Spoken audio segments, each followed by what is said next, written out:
Tuhan bersamamu. Dan bersamamu. Inilah Injil suci Yesus Kristus menurut Santo Lukas. Dimuliakanlah Tuhan.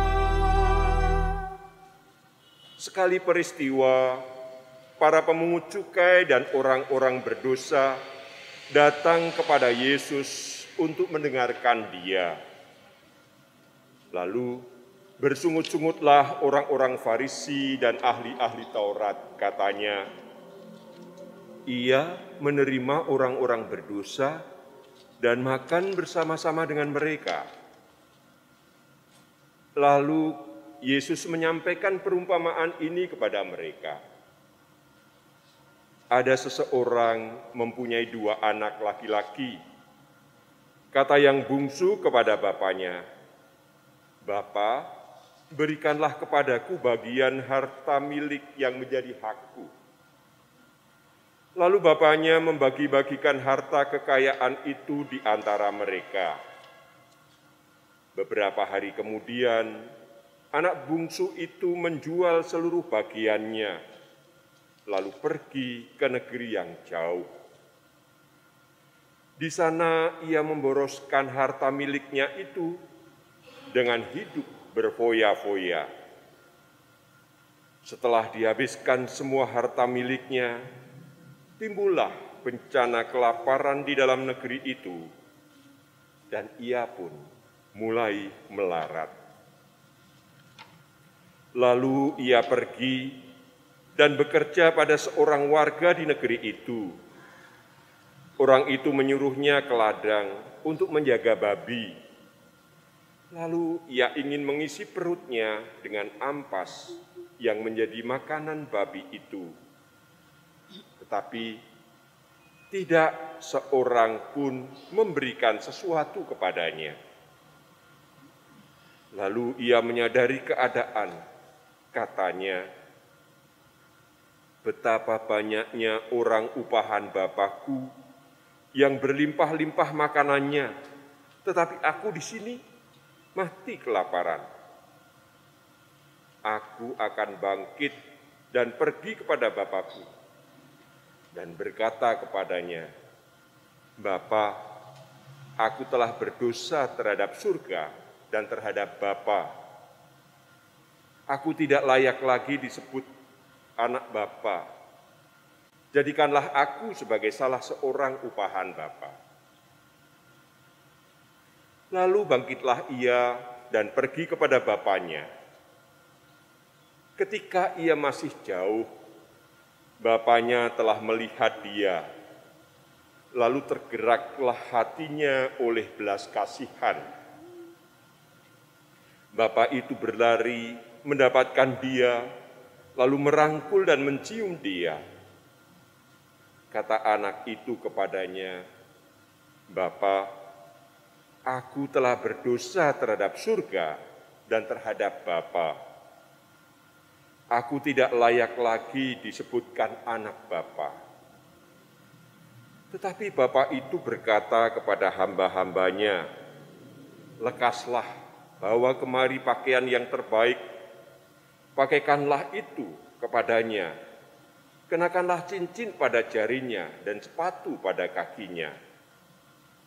Ambillah anak lembu yang gemuk itu, sembelihlah dan marilah kita makan dan bersuka cita. Sebab anakku ini telah mati dan menjadi hidup kembali. Ia telah hilang dan didapat kembali." Lalu mulailah mereka bersukaria. Tetapi anaknya yang sulung sedang berada di ladang. Ketika pulang dan dekat ke rumah, ia mendengar suara musik dan nyanyian tari-tarian. Lalu ia memanggil salah seorang hamba dan bertanya kepadanya, "Apa arti semuanya itu?"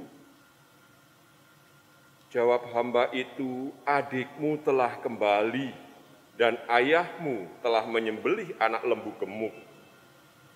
karena ia mendapatkan kembali anak itu dalam keadaan sehat. Maka marahlah anak sulung itu dan ia tidak mau masuk. Lalu bapaknya keluar dan membujuk dia. Tetapi ia menjawab bapaknya, katanya, "Telah bertahun-tahun aku melayani engkau, dan belum pernah aku melanggar perintahmu. Tetapi kepadaku belum pernah engkau memberikan seekor anak kambing pun untuk bersuka cita dengan sahabat-sahabatku. Tetapi baru saja datang anakmu yang telah memboroskan harta kekayaanmu bersama-sama dengan pelacur-pelacur, maka engkau menyembelih anak lembu gemuk itu untuk dia." Kata bapaknya kepadanya, "Anakku, engkau selalu bersama-sama dengan aku, dan segala milikku adalah milikmu. Kita patut bersuka cita dan bergembira, karena adikmu telah mati dan menjadi hidup kembali.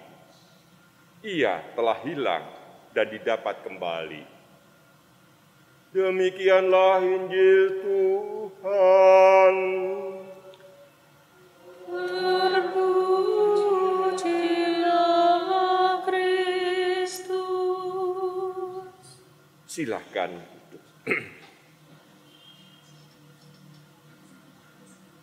Bapak, Ibu, dan saudara-saudari sekalian, kisah Injil ini sangat menarik, tapi saya tidak ingin membahas sebagai yang pertama. Karena minggu ini kita setidak-tidaknya mendapatkan dua pesan. Pesan yang pertama kemarin, tanggal 25 Maret, pesta kabar sukacita. Bunda Maria menerima kabar dari malaikat Gabriel. Dan secara khusus pada pesta itu, Paus Fransiskus menyelenggarakan acara khusus, melakukan upacara persembahan bakti kepada hati perawan Maria. Dan ini terkait dengan keprihatinan Paus Fransiskus dan juga yang menjadi keprihatinan gereja karena terjadinya perang Rusia dan Ukraina. Pada satu sisi, tindakan Paus ini sebuah tindakan dari pimpinan rohani, maka melakukan persembahan kepada Bunda Maria atas keprihatinannya. Tetapi kita bisa menempatkan tindakan Paus Fransiskus ini sebagai bagian dari sebuah diplomasi internasional. Paus Fransiskus sebagai pemimpin gereja, sebagai pemimpin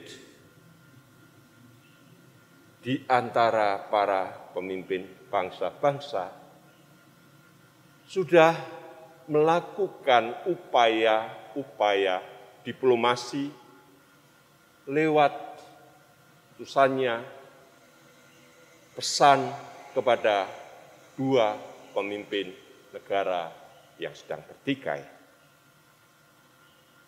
Ini usaha-usaha manusiawi.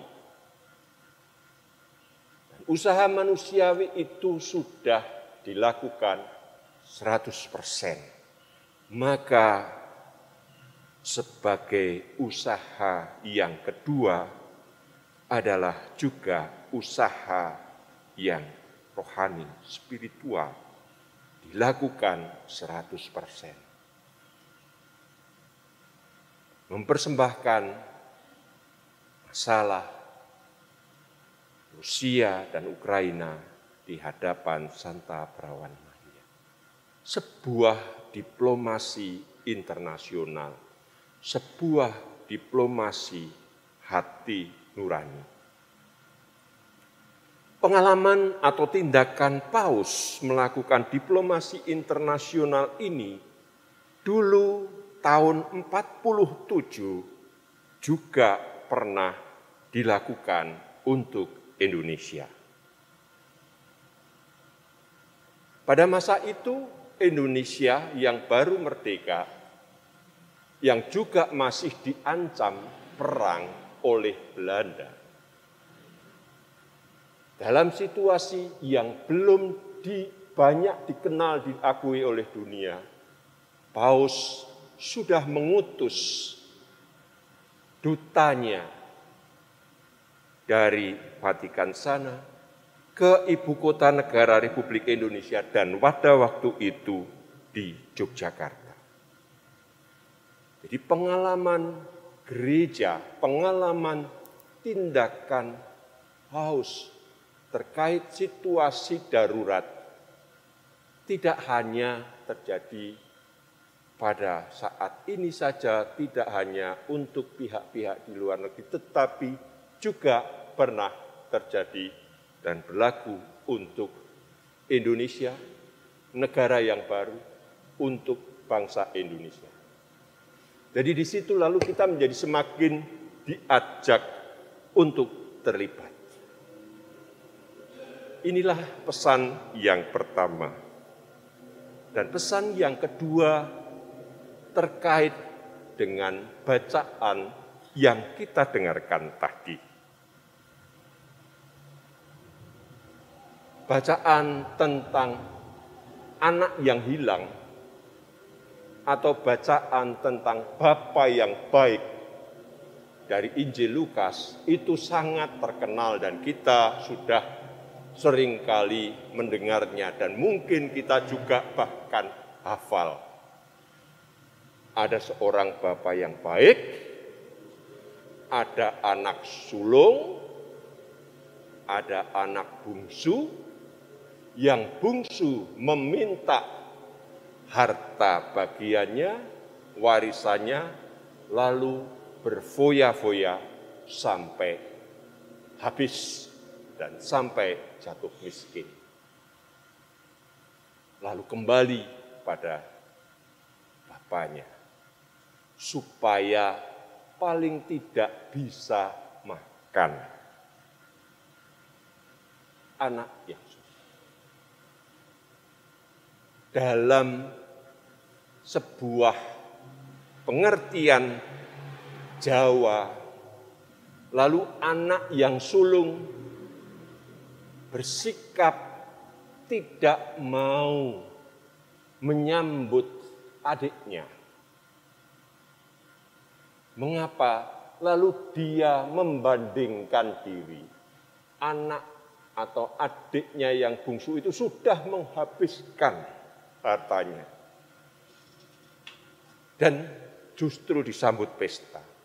Sedangkan dia yang selalu setia belum pernah diberi anak kambing untuk berpesta dengan teman-teman. Anak sulung ini walaupun sebagai anak yang baik untuk bapaknya, tetapi ternyata masih terikat untuk membanding-bandingkan dirinya. Bahasa Jawanya nanding saliro. Dalam situasi seperti itu, kebaikan, kecintaan, kesetiaan dia pada bapaknya masih terhambat oleh sikap membanding-bandingkan. Sementara si anak bungsu dan ini yang dalam bahasa Jawa disebut istilahnya adalah nanding saliro, suka membanding-bandingkan dengan orang lain. Dalam perkembangan hidup rohani itu posisinya memang agak rendah. Anak yang bungsu mencoba minta bagiannya, pergi ke luar negeri, menghabiskan, mencoba untuk membebaskan diri dari ayahnya, tetapi memang gagal. Dan kemudian berani mengakui. Dalam bahasa Jawa, si anak ini sudah memasuki tahap ngukur saliro. Dia sudah berani mengukur dirinya, mencoba dan gagal dan kembali. Justru berani menanggung risiko. Paham Jawa yang lain, ngukur saliro. Nah, si bapak bersikap terbuka pada anak yang sulung maupun anak yang bungsu. Anak yang sulung diingatkan, kamu itu sudah setia pada. Tapi mengapa masih cemburu? Semua harta milik ini adalah milikmu. Kemurahan hati Bapak. Dalam bahasa Jawa itu sering diistilahkan dengan tepo saliro. Berani berbuat baik, dalam istilah positifnya adalah cinta kasih. Berani melakukan yang terbaik juga kepada anak bungsunya yang sudah mengecewakan. Inilah dua hal yang menjadi pesan kita pada minggu ini. Bagian dari orang yang berpengharapan. Maka marilah kita sebagai bagian dari gereja sungguh mengimani dan menjadi orang-orang yang berpengharapan, terlibat dalam hidup gereja, terlibat dalam hidup sehari-hari. Amin. Dalam nama Bapa dan Putra dan Roh Kudus.